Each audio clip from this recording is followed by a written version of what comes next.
You ask Tiger to solve. This deals with linear equations with one unknown.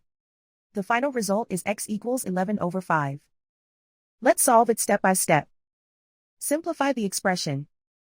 Group like terms. Simplify the arithmetic. Swap sides. Group all constants on the right side of the equation. Subtract 22 from both sides.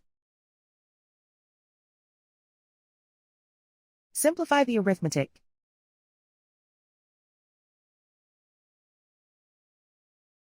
Isolate the x.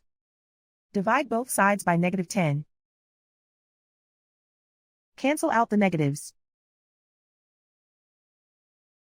Simplify the fraction. Cancel out the negatives.